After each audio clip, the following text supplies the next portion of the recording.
Everybody for coming here today. I invited media and some of the family. They're the impetus behind this. There's no doubt behind this. Violent Crimes Unit has been in existence since 1974. One of the advantages to that is we have all the cases of all the horrible, heinous offenses that have occurred in Tuscaloosa County since 1974, and we have them all. Of course, in that group of cases, there are many successes, but there are also many unsolved cases. One of the cases that has weighed heavily on this unit's mind over generations of investigators is the case of Shonda Faylor. Shonda Faylor was an outgoing university student at the time of her disappearance. She was last seen on June the 10th, 1987 on the University of Alabama campus at the Riverside swimming pool, which has since been demolished and paved over. The swimming pool was available to faculty, staff, and students, and was a very popular place. On June the 10th, it was confirmed through multiple avenues that she was at the swimming pool. That is without question. That later that evening, her family missed her and could not locate her, reported her missing. Within the next few hours, the University Police Department realized, along with the missing persons report, that they had checked her vehicle that night that was still in the parking lot of the swimming pool. No one at the swimming pool, of all the dozens that were interviewed time and time again after this fact, ever reported seeing any type of an altercation, an argument, or an abduction. They all had seen Shonda at the pool, but no one knew how she left. But again, her car was found there. Local law enforcement began looking for her. Unfortunately, 4 days later, she was discovered by fishermen in the Black Warrior River near the Peterson area of the river. The way that she was found is clearly indicative of foul play. Many facts or details of this case have been published in the old paper and press media and now in online fashions for the last 38 years. So I'm not going to get into any gruesome details, but I can say that I am just one of a long line of investigative teams that have revisited this case since 1987. We called y'all here today because we want to put out a few items of interest that we think the public needs to be aware of. And if there's anyone out there, and I know in my heart that there is, if there's anyone that is listening to this or reading this online that knows anything about this heinous crime, please come forward. Okay? The Sheriff's Office, along with some technologies that we obtained in the last year, along with our crime scene unit and with the Alabama Department of Forensic Sciences in Montgomery and at Hoover, have begun an intense evaluation of all the physical evidence involved in this case. Some of these techniques are modern state-of-the-art techniques that have never been done before in the state of Alabama. This is currently ongoing. We have multiple items being tested or have been tested, and we are awaiting results, and we're hopeful that there's going to be leads that come from this testing. Back in 1987, the governor of Alabama, or the governor's office, issued a reward for information in this case of $10,000. I have confirmed that that reward is still outstanding and is valid. So anyone who can come forward that leads to an arrest, with information that leads to an arrest, will be eligible for that reward of $10,000.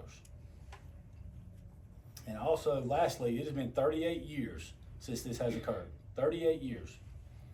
And if there's anyone out there that has any information that's been holding on to it for 38 years, now is the time to come forward.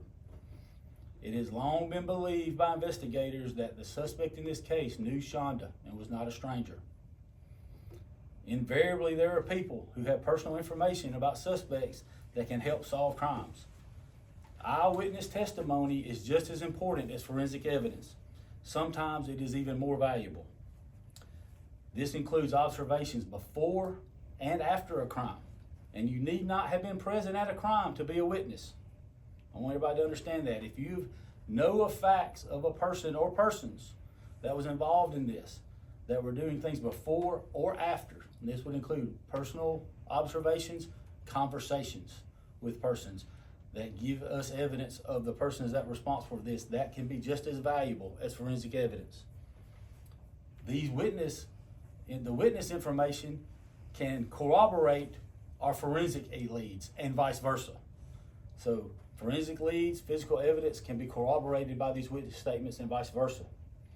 This can all be useful, again, even if you did not personally participate or witness the crime. So today I just want to make sure that if there's anyone out there, that they understand that along with this new testing and a $10,000 reward and the 38 years that passed, if you have any information, now is the time to come forward. Now is the time. Now is the time to provide closure for Shanda and her family. Now is the time that any information you provide is worth $10,000. And now is the time to do the right thing. And we ask that you come forward in any way that you feel comfortable. If you need to call me direct, my number will be attached to this press release. It's 205-464-8692. That's my direct number to me, Captain Jack Kennedy. If you know of a law enforcement member in your family or a friend or a neighbor that you're more comfortable with approaching, go talk to that law enforcement officer for advice on how best to get that information to us. But if you have that information and you know for a fact that it is good information, bring it to us now. Y'all have any questions? Captain, any idea, even though this is unsolved, 38 years after the fact, what the motive may have been? Yeah, that's all part of the investigation. You know, we're not going to release anything. This is a 38-year-old investigation that has had numerous leads, numerous suspects, and hundreds of theories. So I'm not going to be able to go into anything like that. What I do know is what we know for a fact that we have in our case files and in our physical evidence now. I know what testing has been done in the past. I know what testing that we're undergoing now. And I know in my heart that there's people that are listening to this right now that can help this investigation. I know it. We all know it. We all know it. And it's been 38 years, so if there's been something that's been holding you back, whether this has involved a family member or a significant other, right? Someone with whom you're in a relationship with, or a friend of yours, or if you just aren't 100% sure, you just thought it wasn't any of your business and you didn't want to get involved, today's the day. Now's the time. Contact us immediately. You mentioned $10,000. Is that just for the arrest or the arrest and conviction of the person? I believe it's just for the arrest, but I'd have to check on that. It's through the governor's office. Is that the only reward still outstanding? That's I know there the were only- others at the time. Yeah, there may be others at the time. That one is still outstanding. I also like to point out that $10,000 was worth a lot more money in '87 than it is now. And we're going to reinitiate with the governor's office to see if there's any way that we can get that raised up to an appropriate level. And you said numerous suspects throughout the years. Are there any current suspects or people that? Well, I mean, of course we have suspects, but that doesn't mean that we have a defendant. I want a defendant. I think everybody does. So, and this case is like any other case. Until it is resolved, we don't know the exact course of events that happened. But we do know, what we do know, and is that Shanda was the victim of a crime. She died unlawfully, or was killed unlawfully, and her body was disposed of in a disrespectful and unlawful manner. The time is now. Now is the time for someone to come forward and help us close this case. Do you have reason to believe that those suspects are still around the Tuscaloosa area? I'm not going to get into anything that we have in the investigation. Like I said, I'm not here for anyone to conduct an investigation. I don't want people in the public to be digging things up and creating their own theories. I know people like doing that. I like doing that. It's human nature. What we're here for today is for a person or persons that have direct knowledge of this offense or this suspect or what happened to Shanda to contact us. Okay? You've done a great job explaining everything, saying that now is the time and all that. But if I may ask, why now? Why today? Was there something special about today? Well, today is for the three things that I brought up. We have new modern forensic testing going on that was not available to us until just to this year, really, or to the last 18 months. We have that going on, and we're hopeful we get something from that. We were able to confirm that this reward is valid, but the other part is 38 years is a long time, okay? Our victim has passed away. Members of her family are passing away. Witnesses are passing away. and our defendant may pass away. And I think that the best result for this case is that we're able to make a case and take a defendant into custody before he passes away. Now's the time. That's why we're here as a plea. You've had a pretty good record of solving these difficult cases. Are you optimistic you'll be able to solve this one? Every case is different. I think I mentioned to another reporter the other day that everyone has different strengths and weaknesses. Some investigators or investigative teams have different strengths and weaknesses. As the generations go, investigations are conducted differently. But one thing I can say by reviewing all these, what we call cold cases, is that everyone who participated in these investigations worked as hard as they could and were as duty driven as anyone else I've ever seen. And if we had all the forensic testing and electronics, electronic intelligence and cameras and video surveillance and cell phone towers and all the stuff that we have today in '87, then I would say that I would be extremely optimistic that this person would never have gotten away with this crime. But that's not when it happened. Today's not when it happened. It happened in 1987. And back then, those investigators relied heavily on personal relationships in the community, personal relationships with their families and their witnesses, and that all of that was recorded dutifully and is in our case files. I've been through and read hundreds of statements. I've watched dozens of videos and listened to audio recordings, and it is evident that they cared deeply about this case and were desperately trying to come to a conclusion. So, yeah, every case is on its own, and I can't speak to this. I just know that if someone out there has personal information, again, not a theory, if you believe it will help our investigation, call us. Let us vet that out and decide what will happen. But 1987, 38 years ago, that's going to be what we need. Were you a member of the Sheriff's Department back then? No, sir. I was probably in the 9th or 8th grade, I think. So yeah. I didn't mean it. I do remember the Riverside Pool. So I started college in 1992 at UA. So. Outside of this happening in 1987, what were the biggest challenges back then, and are those challenges still present today in terms of maybe lack of information or lack of evidence existing? Yeah, like I said, back then they had physical evidence, they had witnesses, right? There was a few other things that would come into play, and of course I wasn't in law enforcement then, so I can't really speak to how well or what their number one thing was. But I think one thing that they had back then, that there was much more of a sense of community. More people knew folks, more people kept up with their folks. It was before cell phones. So many people spent their days visiting other people, seeing other people, going to hang out with other people, going to work with other people. Shanda would study with other people. They would go to study halls, study groups. They would have plans well in advance for the weekend. A lot of the cases that we're looking back there, it's amazing. Talking to especially young people, how much they had planned out for the next like 5 or 6 days. They knew, and that kind of thing. And that was today's world. We don't. Allison Failer Sherrill. This is Ernie Failer and his wife Krista Failer. And our mother is deceased. She died about 8 years ago this month. So she never got to see it all the way. it was through. her wish to get an arrest in her lifetime, and that did not happen. We definitely want to arrest in our lifetime and in the suspect's lifetime, Sure. because there is someone walking around who's gotten away with this for 38 years. Yeah. Any member of the family want to talk about what she was like, what your sister was like in terms of personality, how she viewed life, and what have you? She loved children. She was a kindergarten teacher at Martin Luther King Elementary School. She had completed 2 years of teaching, and she worked at the nursery at church. I mean, she loved doing anything that involved children. And She was getting her master's degree. That's why she was back at the university. Yeah. She was working toward her master's degree. She was just a very bubbly person. she was a very talented writer. And we do have some of her things that she had written, and we treasure those. She was, did a lot of needlework. She was an amazing cross stitch.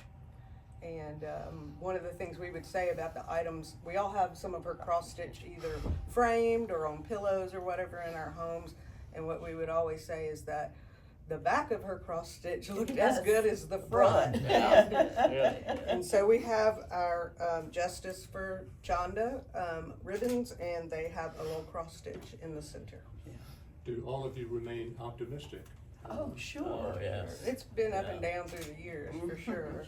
We have had the valleys, and we've had the very high, and then we've had the valleys. Yeah. But we will never, ever give up.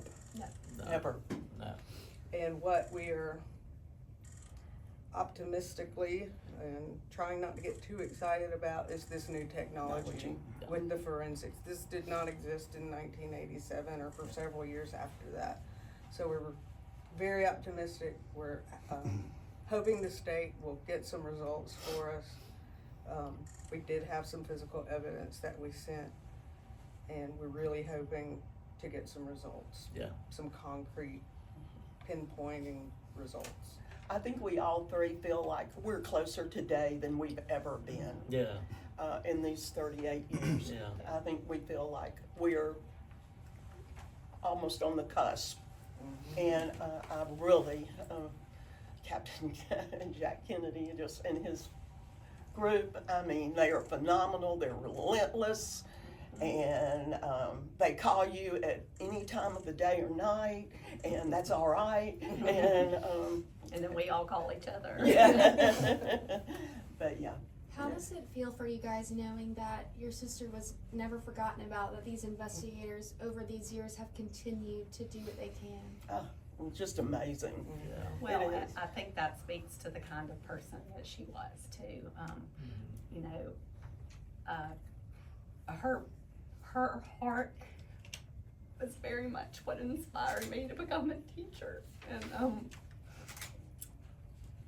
I just think everybody's life that she touched, that's the imprint she left on everyone else. Yeah. We just found out about this Wednesday or yesterday, and we started getting texts today from her old high school friends going, "We heard there's a press conference, what's going on?" We And don't we're know like, how. How did y'all hear this? You know, it's just like, we didn't tell many people, you know.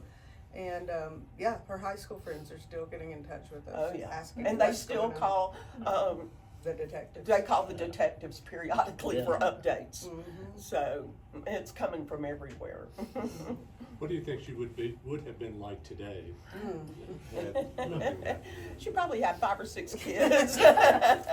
Some her, some adopted. Yeah. And Yeah. she'd be an incredible teacher. Yeah. She was small. Yeah. She was 5 feet maybe. Yeah. Not much more. 5'2", I think. And so she was small but mighty. Probably would have published a few books. A too. few Probably books. would have written some children's books. Yeah, I very much think she would have done that. What made her want to go to grad school and continue education in that way? Just her drive. Well, several people in our family have their master's degree, and our mother did, and I think it was just the thing to do. Yeah, You know? she knew. I mean, Yeah. She wanted it was to be a better instilled in teacher. us early. Mhm. Yeah. Are you more optimistic today more than ever, partly because there's been an improvement in technology such as DNA, or is it just sheer faith, or folks like Captain Kennedy? A little bit of all of it, I Definitely. think. The technology and the people working And the on it people. now, they have gone back and looked at everything very closely. And like he said, watched videos of interviews, and they have just looked at everything very closely. And that has happened through the years where somebody would contact us and say, "Oh, you know, I'm opening cold cases and looking at them," but this time has been amazing. And the technology is so encouraging. Yes. So to answer your question, it's partly the personnel that are working the case and partly the technology and our sheer faith that it's going to happen. Yep. Yeah.